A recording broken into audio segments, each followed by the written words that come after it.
2025 February 2 रे बसंत पंचमी दिन बस गाई को रुटी सहित मिसाई खुआई दिंतु। यही गोटे गुप्त जिनिस आपण जीवन सब दुख कष्ट संकट तुरंत मिलଯିव आपण मुक्ति।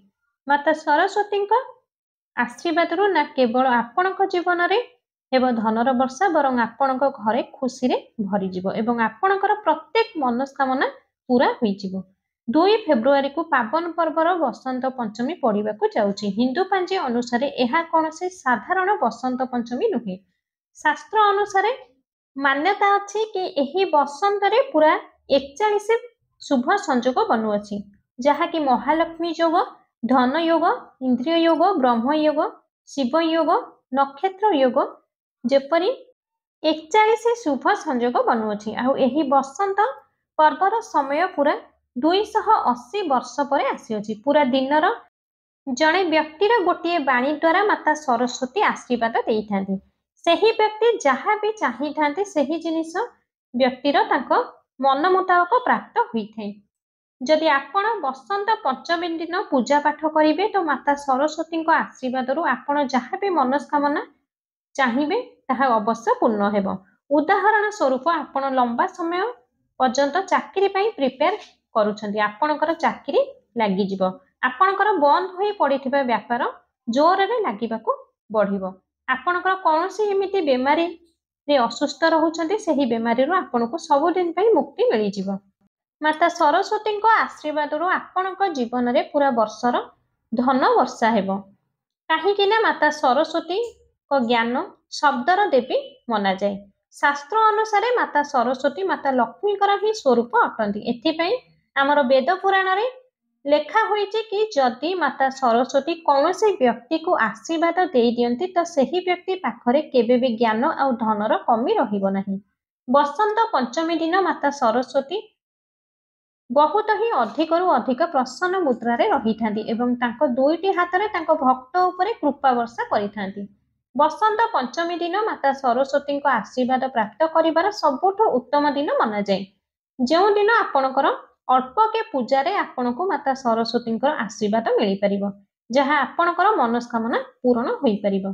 एथिपई दर्शक बंधु वेद पुराण रे मान्यता अनुसार बसंत पंचमी दिन गोटे व्यक्ति को ब्रह्म मुहूर्त रे उठी पूरा दिनर व्रत रखिबा उचित, कौनसी पवित्र नदी रे स्नान करिबा उचित एवं माता सरस्वती को विधि विधान सह पूरा दिनटी पूजा पाठ करिबा उचित। यह करिबा द्वारा व्यक्ति को माता सरस्वती आशीर्वाद मिलता है एवं सही व्यक्तिर जहाँ भी मनस्कामना थाए ताहा पूर्ण होइथाए। किंतु जदि आपण एही बसंत पंचमी दिन ब्रह्म मुहूर्त उठी पारिबे नहीं किंबा दिनर व्रत रखि पारिबे नहीं, पूरा दिन विधि विधान सह पूजा पाठ करि पारिबे नहीं, किंतु एही दिन आपण ज्योतिष शास्त्र अनुसार जदि गाई को रुटी रे मिसाई गोटे एमिति गुप्त जिनिसटी खुआई देबे तो एतिकी उपाय करिबा द्वारा साक्षात आपनको माता सरस्वतींकर सही आशीर्वाद और वैभव वरदान मिलिबो, जहाँ परे आपणकर कौनसी भी मनस्कामना थाए ताहा मात्र गोटे दिन रे उपाय करिबा द्वारा पूर्ण होई जिवो एवं आपणक जीवनर प्रत्येक कष्ट जल्दी रो जल्दी दूर होई जिवो एवं आगो को आसुथिबा समय आपणक पई शुभ खबर नेकी ही आसीबो। आपणकर भाग्य प्रबल होई जिवो।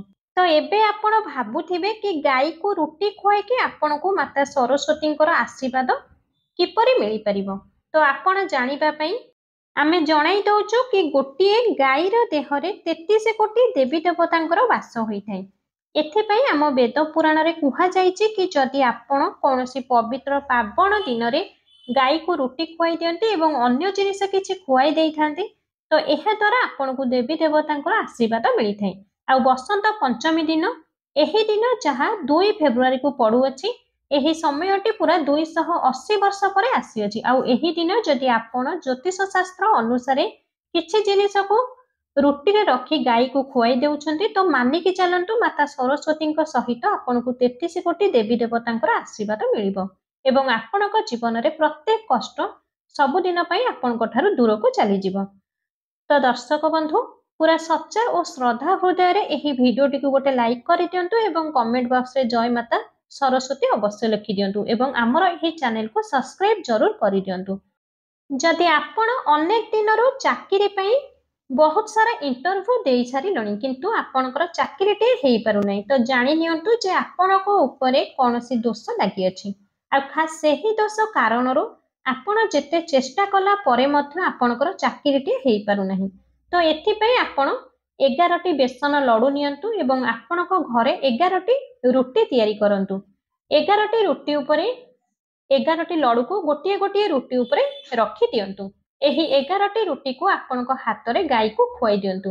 ବିଶ୍ୱାସ କରନ୍ତୁ ଯଦି ବି ଆପଣ ବସନ୍ତ ପଞ୍ଚମୀ ଦିନ ଏହି ଉପାୟ କରିଦେବେ ତ ମାତା ସରସ୍ୱତୀଙ୍କ ଆଶୀର୍ବାଦରୁ ଏହି ବସନ୍ତ ପଞ୍ଚମୀ ଦିନଠାରୁ ଆପଣଙ୍କର ଚାକିରି ଅବଶ୍ୟ ଲାଗିଯିବ। ଆପଣଙ୍କର ମନ ଚାହୁଁଥିବା ଚାକିରି ହିଁ ଆପଣଙ୍କୁ ପ୍ରାପ୍ତ ହେବ। 33 କୋଟି ଦେବୀ ଦେବତାଙ୍କ ସହ ଭଗବାନ ଭୋଳେନାଥଙ୍କର ବି ଆଶୀର୍ବାଦ ଆପଣଙ୍କୁ ମିଳିବ। ଯଦି ଆପଣ ଲମ୍ବା ସମୟ ପର୍ଯ୍ୟନ୍ତ କରଜରେ ବୁଡ଼ି ରହିଛନ୍ତି ତ ଏହି ଫେବୃଆରୀ 2 ବସନ୍ତ ପଞ୍ଚମୀ ଦିନ ଆପଣଙ୍କ ଘରେ 11ଟି ରୁଟି ତିଆରି କରନ୍ତୁ ଆଉ ଏହି 11 ସଂଖ୍ୟାଟି ମାତା ସରସ୍ୱତୀଙ୍କର ବହୁତ ପ୍ରିୟ ଅଟେ। ସେଥିପାଇଁ ଆପଣ 11ଟି ରୁଟି ଉପରେ ଅଳ୍ପ ଅଳ୍ପ ଚିନି ରଖି କୌଣସି ଗାଈକୁ ଆପଣଙ୍କର ନିଜ ହାତରେ ଖୁଆଇ ଦିଅନ୍ତୁ। ମାତ୍ର ଏତିକି ଉପାୟ ଯଦି ଆପଣ ବସନ୍ତ ପଞ୍ଚମୀ ଦିନ କରିଦେବେ ତ ବିଶ୍ୱାସ କରନ୍ତୁ ଦର୍ଶକ ବନ୍ଧୁ ଏହି ବର୍ଷ ଆପଣଙ୍କର କରଜ ପୁରାପୁରି ଶେଷ ହୋଇଯିବ ଏବଂ ଆଗକୁ ଆସୁଥିବା ସମୟ ଆପଣଙ୍କର ଅଧିକ କଲ୍ୟାଣକାରୀ ହେବ। ବହୁତ ହିଁ ସୌଭାଗ୍ୟଶାଳୀ ହେବ। ଯଦି ଆପଣ ଚାହାନ୍ତି କି ଏହି ବସନ୍ତ ପଞ୍ଚମୀ ପରେ ଆପଣଙ୍କର ଭାଗ୍ୟ ଆପଣଙ୍କୁ ସାଥ ଦେଉ ଆପଣଙ୍କର ନବଗ୍ରହ ଆପଣଙ୍କୁ ସାଥ ଦେଉ ଆପଣ ଯେଉଁ କାର୍ଯ୍ୟ ବି ଆରମ୍ଭ କରିବେ ସେହି କାର୍ଯ୍ୟରେ ଆପଣଙ୍କୁ ସବୁଥିରେ ସଫଳତା ପ୍ରାପ୍ତ ହେଉ ତ ମାତ୍ର ଆପଣଙ୍କୁ ଏହା କରିବାକୁ ପଡ଼ିବ କି ଆପଣଙ୍କ ଘରେ 11ଟି ରୁଟି ବନାଇବେ ସେହି 11ଟି ରୁଟି ଉପରେ ହଳଦୀ ଓ ଗୁଡ଼ ରଖି ଗାଈକୁ ଆପଣଙ୍କ ନିଜ ହାତରେ ଖୁଆଇଦେବେ। ଏତିକି ଉପାୟ ଯଦି ଆପଣ ଏହି ବସନ୍ତ ପଞ୍ଚମୀ ଦିନ କରିଦେବେ ତ ନା କେବଳ ଆପଣଙ୍କର ଭାଗ୍ୟ ପ୍ରବଳ ହେବ ବରଂ ଆପଣଙ୍କର ନବଗ୍ରହ ବି ଆପଣଙ୍କୁ ସାଥ ଦେବ। 33 କୋଟି ଦେବୀ ଦେବତାଙ୍କ ସହ ଭଗବାନ ଭୋଳେନାଥ ଓ ମାତା ସରସ୍ୱତୀ ଆଶୀର୍ବାଦରୁ ଆଗକୁ ଆସୁଥିବା ସମୟ ଆପଣଙ୍କୁ ପ୍ରାପ୍ତ ହେବା ପାଇଁ କେହି ବି ରୋକିପାରିବେ ନାହିଁ। ଯଦି ଆପଣ କିମ୍ବା ଆପଣଙ୍କର ପରିବାରରେ କୌଣସି ବ୍ୟକ୍ତି ଲମ୍ବା ସମୟ ପର୍ଯ୍ୟନ୍ତ କୌଣସି ରୋଗରେ ପୀଡ଼ିତ ଅଛନ୍ତି ତେବେ ଆପଣ ଏହି ବସନ୍ତ ପଞ୍ଚମୀ ଦିନ 31ଟି କଦଳୀ ଆଣିବେ। ଏହି 31ଟି କଦଳୀକୁ ଆପଣ ଗୋଟିଏ କିମ୍ବା ଦୁଇଟି ଗାଈକୁ ଯଦି ଖୁଆଇ ଦେବେ ତ ମାନିକି ଚାଲନ୍ତୁ ଆପଣଙ୍କର ସେହି ରୋଗରୁ ଜରୁର ମୁକ୍ତି ମିଳିଯିବ। ବସନ୍ତ ପଞ୍ଚମୀ ପରେ ଆପଣ ବିଲକୁଲ ସ୍ୱାସ୍ଥ୍ୟବାନ ହୋଇଯିବେ।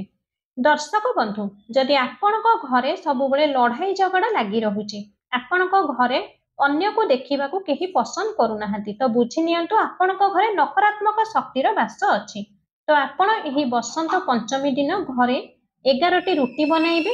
ସେହି 11ଟି ରୁଟି ଉପରେ ଗୋଟିଏ ରୁଟିରେ ଅଳ୍ପ ହଳଦୀ ପାଉଡର ମାରି ଗାଈକୁ ନିଜ ହାତରେ ଖୁଆଇ ଦିଅନ୍ତୁ। ଏତିକି ଉପାୟ ଯଦି ଆପଣ କରିଦେବେ ତ 33 କୋଟି ଦେବୀ ଦେବତାଙ୍କ ଆଶୀର୍ବାଦରୁ ଆପଣଙ୍କ ଘରେ ସକାରାତ୍ମକ ଉର୍ଜାର ବାସ ହୋଇଯିବ ଏବଂ ଆପଣଙ୍କ ଘରର ଉନ୍ନତି ହେବ। ସନାତନ ପୁରାଣରେ ଗାଈ ଗଙ୍ଗା ଓ ଗାୟତ୍ରୀର ବହୁତ ଅଧିକ ଧାର୍ମିକ ମହତ୍ତ୍ୱ ରହିଥାଏ। ମାନ୍ୟତା ଅଛି କି ଗୋମାତାଙ୍କ ଶରୀରରେ 33 କୋଟି ଦେବୀ ଦେବତା ବାସ ହୋଇଥାନ୍ତି। ଗୋମାତାଙ୍କର ପୂଜା କରିବା ଦ୍ୱାରା ବ୍ୟକ୍ତି ଉପରେ ଏହି ସବୁ ଦେବୀ ଦେବତାଙ୍କର କୃପା ବର୍ଷା ହୋଇଥାଏ। ଏବେ ଆସନ୍ତୁ ଧଣିଆର ଉପାୟ ବସନ୍ତ ପଞ୍ଚମୀ ଦିନ କରିଦେବେ। ମାତା ଲକ୍ଷ୍ମୀ ସ୍ୱୟଂ ଆପଣଙ୍କ ଘରକୁ ଆସିବେ। ଏହି ସମୟ କୁମ୍ଭ ମେଳାର ସମୟ ଚାଲୁଅଛି ଆଉ ଏହି ସମୟରେ ହିଁ ବସନ୍ତ ପଞ୍ଚମୀ ପଡୁଅଛି ଆଉ ଏହି ବସନ୍ତ ପଞ୍ଚମୀ ଏହି ବର୍ଷର ସବୁଠାରୁ ଚମତ୍କାରୀ ପଞ୍ଚମୀ ମନାଯାଉଅଛି। ହିନ୍ଦୁ ଧର୍ମରେ ଅତ୍ୟନ୍ତ ପବିତ୍ର ଓ ମହତ୍ତ୍ୱପୂର୍ଣ୍ଣ ଦିନଟିଏ ମନାଯାଇଛି। ଯଦି ଆପଣ ଚାହାନ୍ତି ଆପଣଙ୍କ ଉପରେ ଏବଂ ଆପଣଙ୍କର ପୁରା ପରିବାର ଉପରେ ମାତା ଲକ୍ଷ୍ମୀଙ୍କର ଆଶୀର୍ବାଦ ବନି ରହୁ ତେବେ ଏହି ଭିଡିଓଟିକୁ ଗୋଟେ ଲାଇକ୍ କରନ୍ତୁ। ଆମର ଏହି ଚ୍ୟାନେଲକୁ ସବସ୍କ୍ରାଇବ କରି କମେଣ୍ଟ ବକ୍ସରେ ଜୟ ମାତା ଲକ୍ଷ୍ମୀ ଓ ଜୟ ମାତା ସରସ୍ୱତୀ ଅବଶ୍ୟ ଲେଖନ୍ତୁ। ଆଜି ଆମେ ଆପଣଙ୍କୁ ଧନିଆର ଗୋଟିଏ ଏମିତି ଚମତ୍କାରୀ ଉପାୟ ବତାଇବୁ ଯାହା ଆପଣଙ୍କ ଜୀବନରେ ଧନ ବଢାଇବ ଏବଂ ଆପଣଙ୍କ ଘର ପରିବାରରେ ସୁଖ ଶାନ୍ତି ଆଉ ସମୃଦ୍ଧି ନେଇକି ହିଁ ଆସିବ। ବସନ୍ତ ପଞ୍ଚମୀ ଦିନ ବ୍ରହ୍ମ ମୁହୂର୍ତ୍ତରୁ ଉଠିବା ଅତ୍ୟନ୍ତ ଶୁଭ ମନାଯାଏ।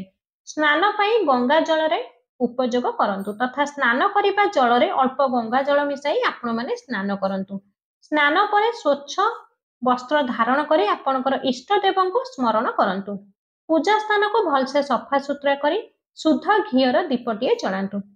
ପୂଜା ପାଇଁ ଚାନ୍ଦି କିମ୍ବା ତମ୍ବାର ଗିନାଟିଏ ନିଅନ୍ତୁ। ସେହି କିନାରେ ଅଳ୍ପ ଧଣିଆ ରଖିକି ସେହି ଧଣିଆରେ ଗଙ୍ଗା ଜଳ ଛିଞ୍ଚିବେ। ତାପରେ ମାତା ଲକ୍ଷ୍ମୀ ଓ ଭଗବାନ ବିଷ୍ଣୁଙ୍କୁ ଧ୍ୟାନ କରିବେ। ପୁରା ଶ୍ରଦ୍ଧା ଓ ବିଶ୍ୱାସର ସହ ଓମ୍ ଶ୍ରୀଂ ହ୍ରିଂ ଶ୍ରୀ ମହାଲକ୍ଷ୍ମୀ ନମଃ ମନ୍ତ୍ରକୁ 108 ଥର ଜପ କରିବେ। ଜପ କରିବା ସମୟରେ ମନକୁ ଏକାଗ୍ର ରହି ଏବଂ ଧନ ସୁଖ ସମୃଦ୍ଧିର ପ୍ରାର୍ଥନା କରିବେ। ମନ୍ତ୍ର ଜପ କରିବା ପରେ ସେହି ଧଣିଆକୁ ନେଇ ଆପଣଙ୍କର ମୁଖ୍ୟ ଦ୍ୱାରରେ ନହେଲେ ଆପଣଙ୍କର ତ୍ରେଜୋରୀରେ ରଖିଦିଅନ୍ତୁ। ଏହି ସ୍ଥାନ ଧନ ଓ ସମୃଦ୍ଧି ପାଇଁ ଅତ୍ୟନ୍ତ ମହତ୍ୱପୂର୍ଣ୍ଣ ହୋଇଥାଏ। ଧଣିଆକୁ ସେହି ସ୍ଥାନରେ ରଖିବା ଦ୍ୱାରା ସକାରାତ୍ମକ ଊର୍ଜାର ପ୍ରଭାବ ଆରମ୍ଭ ହୋଇଯାଇଥାଏ, ଯାହା ଆପଣଙ୍କ ଜୀବନରେ ନୂଆ ନୂଆ ସବୁକିଛି ସମ୍ଭବର ଦ୍ୱାର ଖୋଲିଥାଏ। ତ ଆଶା କରୁଛି ଆଜିର ଭିଡ଼ିଓଟି ଆପଣମାନଙ୍କୁ ନିହାତି ଭାବରେ ପସନ୍ଦ ଆସିଥିବ। ଯଦି ଭିଡ଼ିଓଟି ଆପଣଙ୍କୁ ପସନ୍ଦ ଆସିଥାଏ ତେବେ ଭିଡ଼ିଓଟି ଗୋଟେ ଲାଇକ୍ କରି ଚ୍ୟାନେଲକୁ ସବସ୍କ୍ରାଇବ୍ କରି ଭିଡ଼ିଓଟିକୁ ଅଧିକରୁ ଅଧିକ ମାତ୍ରାରେ ସେୟାର କରନ୍ତୁ ଏବଂ କମେଣ୍ଟ ବକ୍ସରେ ଜୟ ମାତା ଲକ୍ଷ୍ମୀ ଜୟ ମାତା ସରସ୍ୱତୀ ଅବଶ୍ୟ ଲେଖିଦିଅନ୍ତୁ।